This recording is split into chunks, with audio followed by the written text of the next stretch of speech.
नाही, गेल्या आठवड्यामध्ये मला वाटतं केंद्र सरकारने 2 वेळा डिझेल आणि पेट्रोलची भाववाढ केली. त्याच्यामुळे थोडंसं लोकांच्यामध्ये भविष्यात भाववाढ होईल म्हणून थोडासा ॲडव्हान्समध्ये साठा करण्याची सुद्धा प्रवृत्ती काही लोकांमध्ये दिसते तिथे. त्यामुळे परत एकदा की थोडासा मागणी आणि पुरवठ्यामध्ये थोडासा गॅप झालेला आहे तिथे. पण आपली जेवढी डिमांड आहे त्याच्यामध्ये कोल्हापूर जिल्ह्यासाठी ते आपल्याला 100% मिळते तिथे. काल मी माहिती घेतली, कारण काल मला वाटतं की आपले जवळजवळ 350 पैकी 17 ते 18 पेट्रोल पंप असे होते की ते ड्राय होते. मग काल संबंधित सेल्स ऑफिसरशी पण मी बोलले आणि बऱ्यापैकी मला वाटते काल संध्याकाळी किंवा सकाळपर्यंत ते जे आहेत पेट्रोल पंप ते परत एकदा सुरू झाले असेल. फक्त आता एक अडचण त्याच्यामध्ये झालेली होती की आपलं जे काही डिझेलचा पुरवठा होतो, डिझेल आणि पेट्रोलचा जो पुरवठा होतो तो मिरजमधून होतो तिथे, आणि तिथला बहुतेक काल डिझेलचे तिथे शॉर्टेज होतं. त्याच्यामुळे डिझेलचे जे हे आहेत म्हणजे टँकर जे आहेत ते सोलापूरचं पाकणी म्हणून जे आहेत तर तिथून ते भरून देत होते. त्याच्यामुळे डिस्टन्स वाढले, त्याच्यामुळे तिथं यायला थोडासा उशीर लागतो तिथे. तशी कुठल्याही साठ्यामध्ये आपल्याकडे काय अडचण नाही तिथे. फक्त जसं आपण मार्चमध्ये थोडासा पुरवठा आणि ह्याच्यामध्ये जो गॅप पडलेला होता त्याच्यामुळे म्हणजे पॅनिक बाईंगमुळे काही लोकांनी साठा करायला पण सुरुवात केलेली होती. त्यामुळे थोडासा डिमांड अँड सप्लायमध्ये थोडासा फरक आहे. पण मला वाटतं ह्या 2 दिवसामध्ये ही सिच्युएशन पूर्णपणे कंट्रोलमध्ये येईल. नाही, अशा लेखी सूचना आम्ही दिलेल्या नाही आहेत. मार्चमध्ये मात्र आम्ही अशा लेखी सूचना दिल्या होत्या. पण थोडक्यात काय की आता थोडंसं बचतीचं सुद्धा आपण हे केलं पाहिजे. युद्धजन्य परिस्थिती आहेत, त्यामुळे काही गोष्टी आपल्याला टाळता हे येणार नाही तिथे.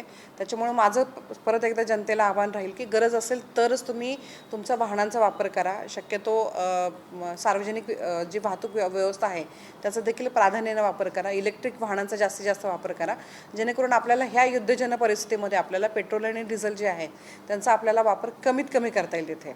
ॲक्च्युली साठ्यामध्ये कुठेही अडचण नाही तिथे. आपल्याकडे आता केंद्र शासनाने वेळोवेळी त्याच्यामध्ये हे दिलेलं आहे की आपल्याकडे पुरेसा पेट्रोल आणि डिझेलचा साठा उपलब्ध आहे. परंतु हे युद्ध किती दिवस चालेल हे काही सांगता येत नाही आहे. त्याच्यामुळे शेवटी सप्लाय चेन मॅनेजमेंट ही डिस्टर्ब झालेली हे सगळ्यांना माहिती आहे तिथे. त्याच्यामुळे आपण जर सुरुवात आपल्यापासून जर केली तर जास्त बरं पडेल. त्याच्यामुळे माझं परत एकदा आव्हान राहील त्याच्यामध्ये आपल्याकडे पेट्रोल आणि डिझेलचा साठा पुरेसा आहे तरी देखील आपण जास्तीत जास्त बचत करण्यासाठी माननीय पंतप्रधान यांनी जे काही आवाहन केलेलं आहे त्या आव्हानाला आपण पॉझिटिव्हली त्याच्यामध्ये प्रतिसाद द्यावा. तरी देखील आपण जे काही साठा जे आहे साठा होऊ नये म्हणून काही पेट्रोल पंप धारकांनी तो निर्णय घेतला असेल तर तशा कुठल्याही लेखी सूचना आम्ही दिलेल्या नाही आहेत.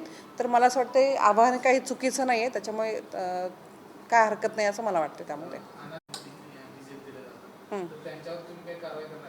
100%. कारण यापूर्वीच माननीय जिल्हाधिकारी जेव्हा एडगे साहेब होते त्यावेळेस आपण कंट्रोल ऑर्डर खालीच आपण एक हे काढली होती की कुठल्या प्रकारे, आणि एक्सप्लोजिव्ह ॲक्टखाली आपण ती ऑर्डर काढली होती की कुठल्या प्रकारे कॅनमध्ये किंवा बाटलीमध्ये पेट्रोल पंप देऊ नये, आणि अशा ठिकाणी पेट्रोल पंपावर कुठल्या प्रकारे म्हणजे बाटली किंवा कॅनमधून जाणार नाही याची जबाबदारी पूर्णपणे आम्ही सेल्स ऑफिसरवर टाकलेली होती तिथे. असं जर कुठे आढळलं तर माझा मीडियाला देखील आव्हान आहे की तसे व्हिडिओज पेट्रोल पंपाच्या नावानिशी जर आम्हाला दिले तर आम्ही त्या संबंधित पेट्रोल पंप धारकावर देखील कारवाई करू.